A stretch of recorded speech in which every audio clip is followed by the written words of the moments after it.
వంశంలో ఉన్న పెద్దల పట్ల ఎంత గౌరవం ఉండాలి అన్నదానికి శ్రీరామాయణం నిలువెత్తు నిదర్శనంగా నిలబడుతుంది.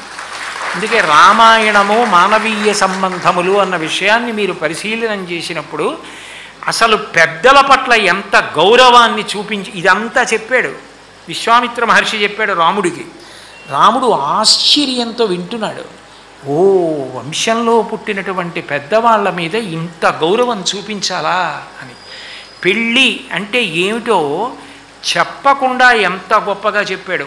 కుశనాభుడని ఒక రాజు, ఆ రాజుగారికి 100 కుమార్తెలు కలిగారు. వాళ్ళందరూ మహాసౌందర్య రాసులు, మహాందగత్తెలు. వాళ్ళు ఒకనాటి ప్రదోషంలో ఆడుకుంటున్నారు వివిధ వాద్య పరికరాలు మోగిస్తూ. వాయుదేవుడు వచ్చి అన్నాడు, ఎంత కాదన్నా మీరు నరకాంతలు కాబట్టి మీ యవ్వనం ఇలా ఉండదు శాశ్వతంగా, నాకు భార్యలు కండి మీ యవ్వనం శాశ్వతం అవుతుందన్నాడు. పరీక్షించాలనుకున్నాడు. వాళ్ళన్నారు, పితాహి ప్రభురస్మాకం దైవతం పరమం హిస యస్యనో దాస్యతి పితా సనో భర్త భవిష్యతి. ఈ దేశంలో ఆడపిల్ల తన భర్తని తానే నిర్ణయించుకునే దుర్దినము రాకుండుగాక. ఎవరు తన పక్కన భర్త స్థానంలో కూర్చుంటే ఆడపిల్ల జీవితం అభ్యున్నతి పథంలోకి వస్తుందో అది నిర్ణయించవలసిన వాడు నా తండ్రి. నా తండ్రి అనుమతి తీసుకో, మేమందరం నీకు భార్యలం అవుతాం అన్నారు. ఆయనకి కోపం వచ్చి వాళ్ళ శరీరంలో వంకర టింకరగా తిరిగాడు. వాళ్ళకి గూని వచ్చి నేల మీద పడిపోయారు.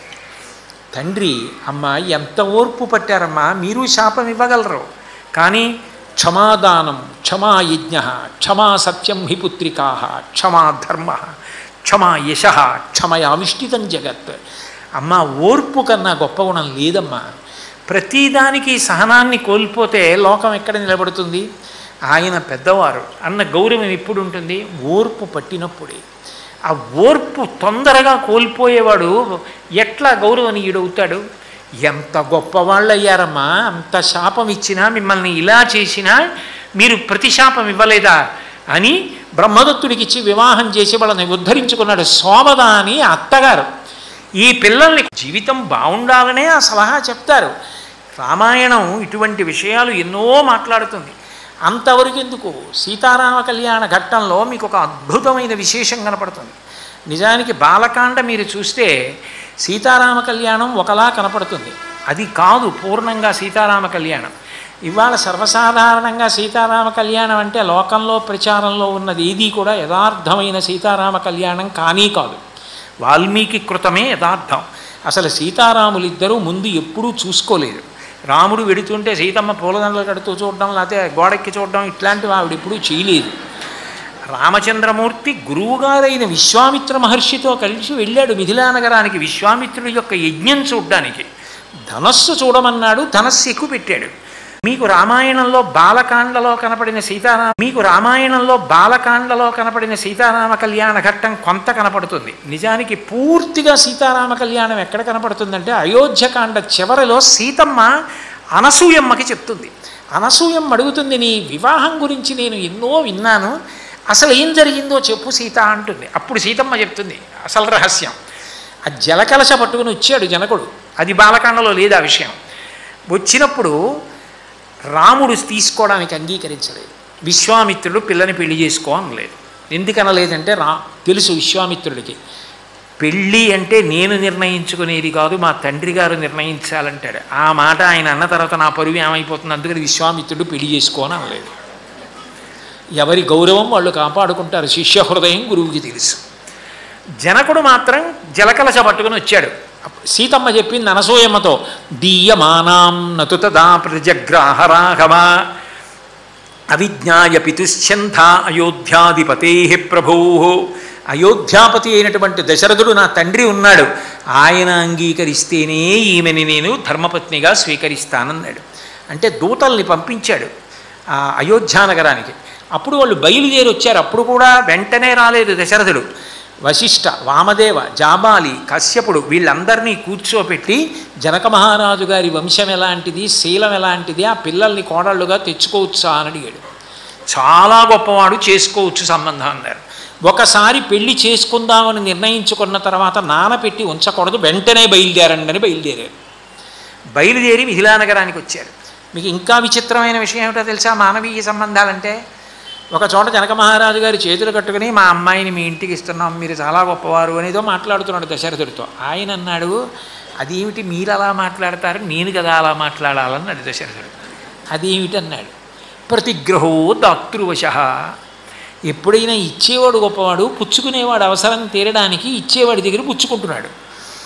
ఏమయ్యా నువ్వు నీ పిల్లల్ని ఇవ్వకపోతే నా కొడుకులకి భార్య లేరి, కోడళ్ళు లేనప్పుడు నా వంశం ఏది, నాకు సంతోషం ఏది, నాకు కోడళ్ళని ఇస్తున్నవాడివి నువ్వు, పుచ్చుకుంటున్నవాడిని నేను కదా చేతులు కట్టుకోవాలన్నాడు. అసలు పెళ్ళంటే ఎంత ప్రేమగా జరగాలో రామాయణం చూపిస్తుంది. అక్కడికి వెళ్ళిన తరువాత స్వాగతం పలికారు, కూర్చోబెట్టారు. మీరేమిస్తారు, ఎన్ని గుర్రాలు ఇస్తారు, ఎన్ని ఏనుగులు ఇస్తారు, ఇవి కాదు పెళ్లి మాటలంటే. అసలు నిజంగా మానవీయ సంబంధాలంటే ఏమిటో రామాయణం చూసి నేర్చుకోవాలి. అందులో జనక మహారాజు గారు చెప్పుకున్నాడు, అధమే కృషత క్షేత్రం లాంగలా దుద్దితామయ క్షేత్రం శోధయతాలబ్ధా నామ్నా సీతేతి విశ్రుత.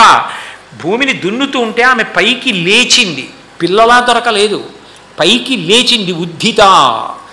ఆ పిల్లని చేతిలో పట్టుకుని ఈమె నాకేమవుతుంది అని అడిగాడు. అంతరిక్షే చవాదుత్తా ప్రతిమామ అనుషీకిల ఏవమేతన్ నరపతే ధర్మేణ తనయాతవా. ధర్మం చేత తనకి ఏ అనుబంధం ఉందో చెప్తే తప్ప తన కర్తవ్యం చేయలేడు.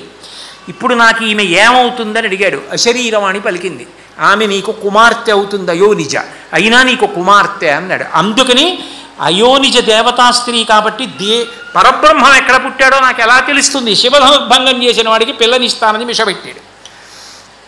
అందుకని ఆనాడు నేను అలా శివధనస్సుని పెట్టాను అంటే దశరథ మహారాజు గారు అన్నాడు, మా రాముడు శివధనుర్భంగం చేశాడు, విశ్వామిత్రుడితో వచ్చాడు, ఏదో మారీచుడిని చంపాడు, మారీచుడిని కొట్టేశాడు, ఆ తాటకని చంపేశాడు, సుబాహుని చంపేశాడని పిల్లనివ్వకు. మా వంశం ఏమిటో తెలుసుకుని మా వంశక్రమం నీకు నచ్చితే, మా వంశంలో ఉన్న పెద్దవాళ్ళు గొప్పవాళ్ళు, మా వంశం గొప్పది అని నీకు నమ్మకం కలిగితే పిల్లని. ఎందుకనంటే ఆ వంశంలో పూర్వం ఉన్నవాళ్ళు అంత గొప్పవాళ్ళైతే ఆ లక్షణాలున్న పిల్లవాళ్ళు మళ్ళీ వస్తారు. అప్పుడు పిల్లని ఇచ్చినందుకు నీకు, కోడలుగా తెచ్చుకున్నందుకు నాకు సంతోషం. నా వంశం గురించి విను, అప్పుడు నీకు నమ్మకం కుదిరితే నీ పిల్లల్ని అని వశిష్ఠుడి వంక చూసి చెప్పాడు. ఏది మా వంశం గురించి చెప్పండి అని అడిగాడు. అప్పుడు మహానుభావుడు వశిష్ఠుడు చెప్పాడు, ఈ సృష్టి అంతా ఒకప్పుడు అవ్యక్తముగా ఉండేది. ఆ అవ్యక్తమైన సృష్టిలోంచి మొట్టమొదట వచ్చినటువంటి వాడు బ్రహ్మ. బ్రహ్మకి మరీచి, మరీచికి కాశ్యపుడు, కాశ్యపునికి సూర్యుడు, సూర్యునికి మనువు, మనువుకి ఇక్ష్వాకువు, ఇక్ష్వాకువుకి కుక్షి, కుక్షికి వికుక్షి, వికుక్షికి బాణుడు, బాణునికి అనరణ్యుడు, అనరణ్యునికి పృథువు, పృథువుకి త్రిశంకువు, త్రిశంకువుకి దుందుమారుడు, అతనికి యోనాశ్యుడని పేరు, అతనికి మాంధాత, మాంధాతకి సుసంధి, సుసంధికి ధ్రువసేనుడు ప్రసేనజిత్ అని ఇద్దరు పిల్లలు. పెద్దవాడు ధ్రువసేనుడు, ధ్రువసేనుడికి భరతుడు, భరతునికి అసితుడు, అసితునికి సగరుడు, సగరుడికి అసమంజసుడు, అసమంజసునికి అంశుమంతుడు, అంశుమంతునికి దిలీపుడు, దిలీపునికి భగీరథుడు, భగీరథునికి కకుత్సుడు, కకుత్సునికి రఘువు, రఘువుకి ప్రవృద్ధుడు, ప్రవృద్ధుడికి శంఖనుడు, శంఖనుడికి సుదర్శనుడు, సుదర్శనుడికి అగ్నివర్ణుడు, అగ్నివర్ణునికి శీఘ్రగుడు, శీఘ్రగునికి మరువు, మరువుకి ప్రశశ్రుకుడు, ప్రశశ్రుకునికి అంబరీషుడు, అంబరీషునికి నహుషుడు, నహుషుడికి యయాతి, యయాతికి నాభాగుడు, నాభాగుడికి అజుడు, అజుడికి అజమహారాజుకి దశరథుడు, దశరథునికి రామలక్ష్మణ భరత శత్రుఘ్నుడు. ఇది ఇక్ష్వాకు వంశం. నాకు జ్ఞాపకం ఉన్నంత వరకు బహుశా రామాయణంలో ఈ వంశక్రమంలో ఎక్కడా ఒక్క రాజుగారి పేరు కూడా వదిలిపెట్టలేదని నేను అనుకుంటున్నాను. బహుశా ఏకాదశి చెప్పుకోవడం కన్నా నాకు సంతోషం ఏముంటుంది. అంత గొప్ప వంశం, ఒక్కొక్క చక్రవర్తిది ఒక్కొక్క చరిత్ర, అంతటి మహాపురుషులు ఈ వంశంలో. అదిగో రామలక్ష్మణ భరత శత్రుఘ్నులు, నీ కుమార్తె అయోనిజ పెద్ద కుమార్తెని సీతమ్మకి ఇస్తానన్నావు అన్నాడు. అంటే జనక మహారాజు గారు పొంగిపోయి, మీరు మీ వంశక్రమం చెప్పారు, మరి నేను నా వంశక్రమం చెప్పాలి కదా, చెప్పకుండా అల్లుళ్ళని చేసుకోవడం మర్యాద కాదు కదా, నేను నా వంశక్రమం చెప్తానన్నాడు. ఆయన ఇంకా వశిష్ఠుడితో చెప్పించాడు, తానే చెప్పాడు జనక మహారాజు గారు. మా వంశానికి మూలపురుషుడు నిమి, ఆ నిమికి కుమారుడు మిథి, మిథికి ఉదావసువు, ఉదావసువుకి నందివర్ధనుడు, నందివర్ధనుడికి సుకేతువు, సుకేతువుకి దేవరాతుడు, దేవరాతుడు వంశంలో 6వ వాడు. ఆయన కాలంలోనే తీసుకొచ్చి పరమశివుడు ఆ ధనస్సుని న్యాసంగా వాళ్ళ ఇంట్లో ఉంచాడు. రామావతారం వస్తుంది, ఇక్కడికి సీతమ్మ వస్తుంది, సీతారామ కళ్యాణం జరగాలని. కాబట్టి 6వ వాడు దేవరాతుడు. ఆ దేవరాతుని యొక్క కుమారుడు బృహద్రథుడు. బృహద్రథుని యొక్క కుమారుడు మహావీరుడు. మహావీరుడి యొక్క కుమారుడు సుధృతి. సుధృతి కుమారుడు దుష్టకేతువు. ఆ దుష్టకేతువు యొక్క కుమారుడు హర్యశ్వుడు. హర్యశ్వుని కొడుకు మరుడు. మరుని యొక్క కుమారుడు ప్రతీంధకుడు. ప్రతీంధకుని యొక్క కుమారుడు కీర్తిరథుడు. కీర్తిరథుని యొక్క కుమారుడు దేవమీఢుడు. దేవమీఢుని యొక్క కుమారుడు దేవమీఢుని యొక్క కుమారుడు విభుతుడు. విభుతుని యొక్క కుమారుడు మహీధ్రకుడు. మహీధ్రకుని యొక్క కుమారుడు కీర్తిరాతుడు. కీర్తిరాతుని యొక్క కుమారుడు మహారోముడు. మహారోముడి కొడుకు స్వర్ణరోముడు. స్వర్ణరోముడి కొడుకు హ్రస్వరోముడు. హ్రస్వరోముడికి 2 కుమారులు, ఒకడు జనకుడు, ఒకడు కుశధ్వజుడు. ఇదిగో నాకు అయోనిజ పెద్ద పిల్ల సీతమ్మ, 2వ పిల్ల ఊర్మిళ. ఇదిగో మా తమ్ముడు కుశధ్వజుడు, వీడికి 2 ఆడపిల్లలు ఊర్మిళ, శృతకీర్తి.